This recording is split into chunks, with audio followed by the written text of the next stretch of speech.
Theatre for Scandal opens with the title song. The theatre thrives on scandal. Backstage gossip can spread like disease. Yes, it can blacken your name and your reputation and ruin your life with surprising ease. Every day you hear something new, something that comes out of the blue, and you find it's hard to believe it's true. The theatre thrives on scandal. While claiming to be discreet, the biggest backstage gossip begins to spread a rumor that the most flamboyantly camp actor is just pretending to be gay. Discreet. I understand I am the most discreet you'll ever meet. If you tell me I won't tell us so, your secret will be safe with me. If I cannot trust a friend like you, what a sad world this would be. I just hate to be kept in the dark. I completely get your point. I just wanna make sure I don't put other people's noses out of joint. It will stay a secret. The gossip quickly begins to spread among the backstage community.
Some people find the rumor very difficult to believe.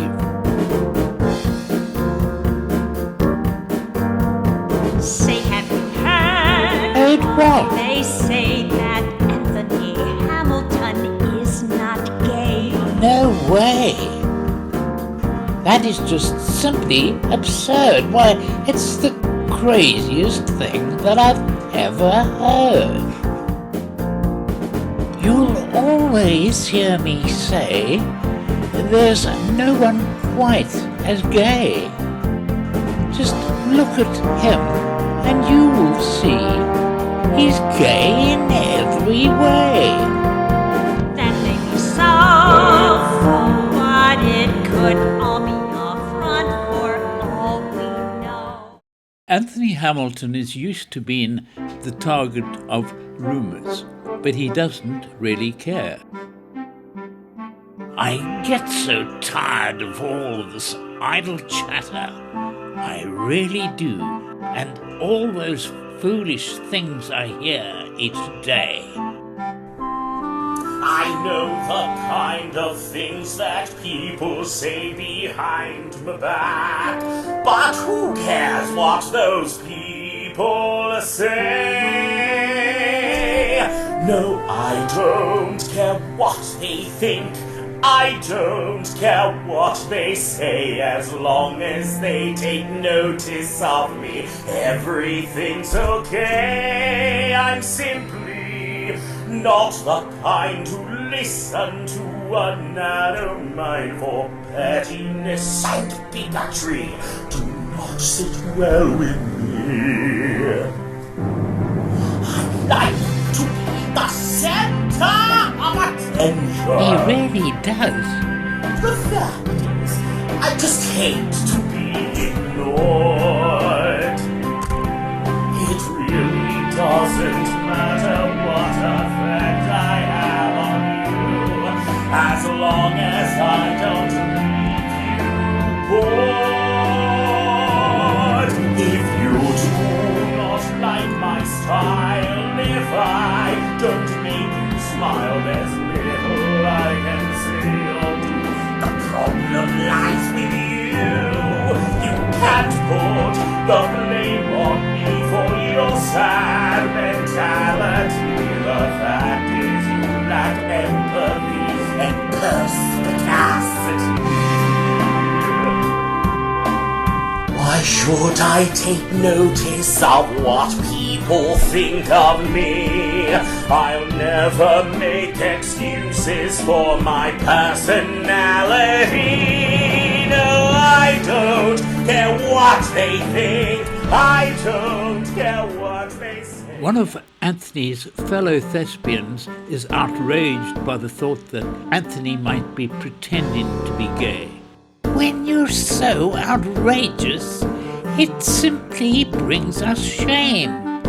Your antics are the kind of thing that gives us a bad name. I don't like those who pretend to be something other than they are. I don't like it when some cheap fish roe masquerades as caviar. I really have no time for those who choose to sit upon the fence, for those who choose to hide behind such ridiculous pretense. I'm really not pretending, for this is who I am. I don't believe a word you say. To me, it's all a sham. You are welcome to think as you please. It won't bother me at all. I think you are nothing but a tease, and you are heading for a fall. I'll take my chances, for I'm quite content to be the person that I am.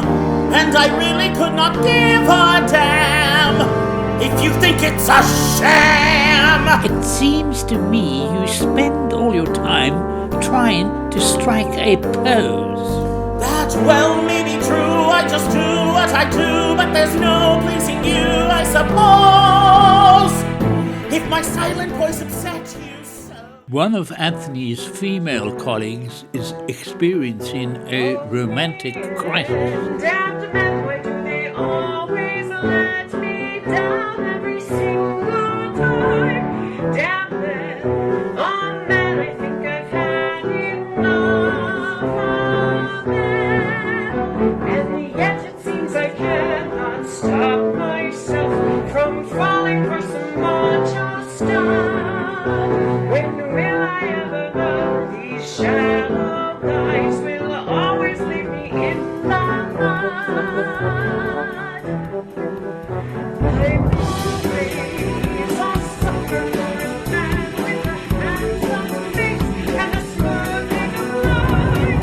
You think I would love, but I fall for it every time.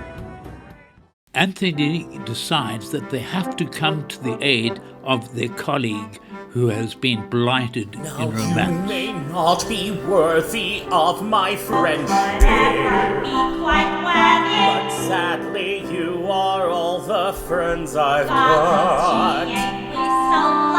You know that I am not the kind to stop and socialize, but there is something you should realize.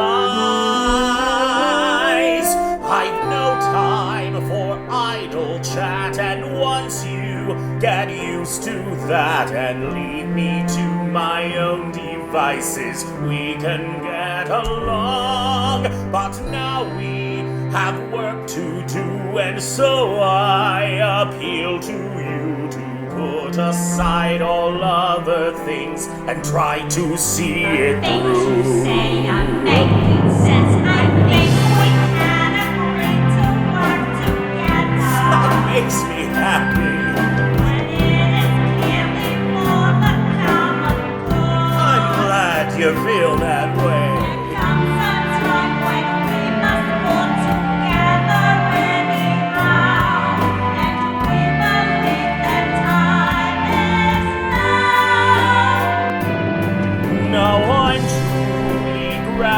fine, and if you're all satisfied, then let us start and move along till all is got and right.